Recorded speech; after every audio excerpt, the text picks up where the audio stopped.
On the Jewish calendar, there are many holidays that are based on tragic events. Last night at sundown, one of them began. Yom HaShoah, known in English as Holocaust Remembrance Day, is a solemn occasion that doesn't carry with it any particular formal rituals.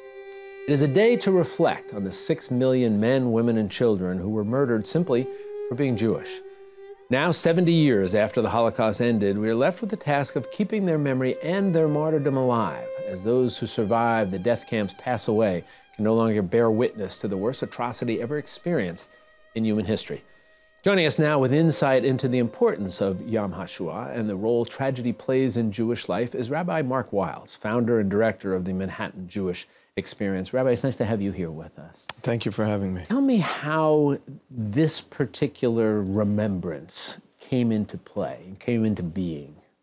Well, immediately after the Second World War, there was a great interest on the part of the survivors, specifically, that their story be told and that there be a day of commemoration.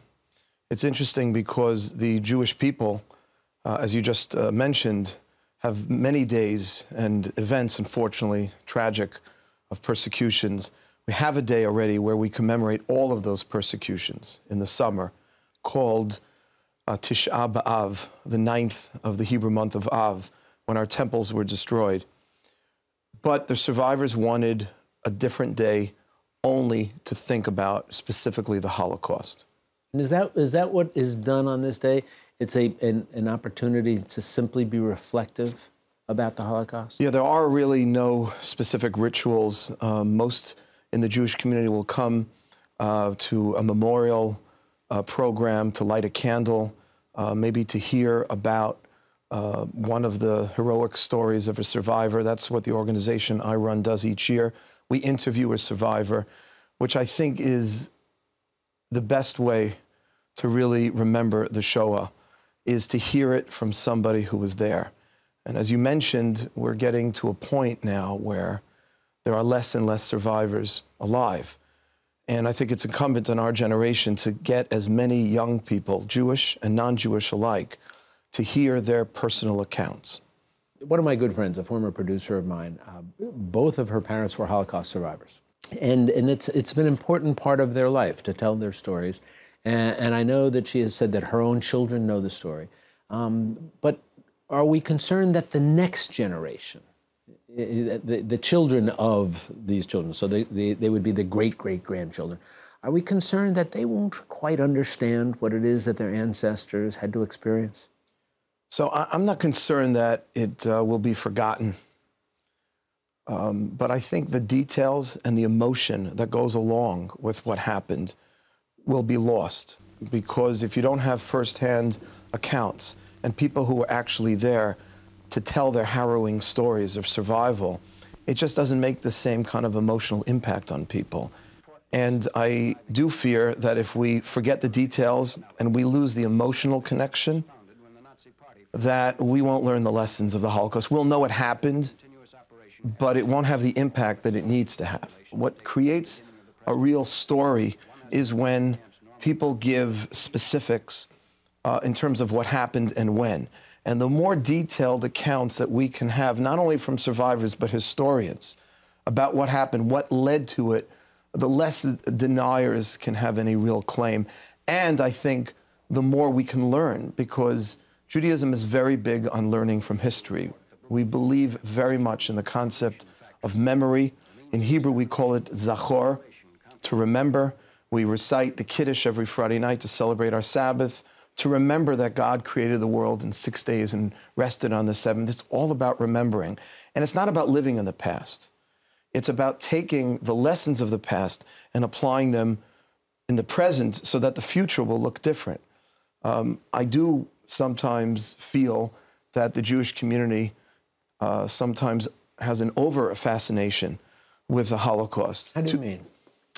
You know, I service young Jewish professionals in Manhattan, and a lot of the young Jews that I teach and have the privilege of trying to inspire know so much more about our persecution and about the Holocaust than they do have an appreciation for Israel or for the positive aspects of our faith, which prevail and clearly outweigh the negative. But so many associate being Jewish with being persecuted. And of course, it's a major part of our history. We can't deny that. But it needs to be balanced with the positive aspects. And so, and I believe this came about also because the most popular day in synagogue is Yom Kippur. It's the Day of Atonement. It's very important. But just a couple of days after Yom Kippur is over, there's a holiday called Sukkot. And Sukkot is a holiday of Jewish joy and celebrating life. And it's not a day where we're quaking in our boots and wondering if God's going to forgive us for our sins. It's a day to celebrate our very existence and our relationship with the Almighty. And there are just so many more Jews in synagogue on Yom Kippur than there are a few days later when we dance with the Torahs. It's called Simchat Torah. It's the end of the holiday of Sukkot. And that kind of feeds into this. More Jews are aware, spend more time thinking and talking about the Holocaust than they do about Israel in America. So we should not, God forbid, forget. We should learn the lessons. I've done a lot of research of my own, and I do a lot of teaching about the Shoah and about the Holocaust, but it needs to be balanced with the other aspects of what Judaism believes in, which is joy and celebration.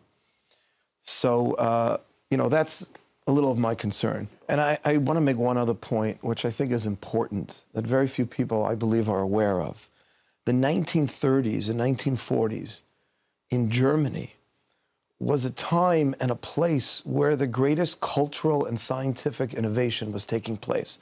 University of Berlin was the Harvard of Europe. There were great rabbis that went to study there because it was just the intellectual elite. Hitler's inner circle were all either medical doctors or had PhDs. And yet they committed the worst atrocities of the 20th century. This is a lesson the world needs to learn, that just because we become more innovative and technologically sophisticated doesn't mean that it's paralleled with our moral advancement.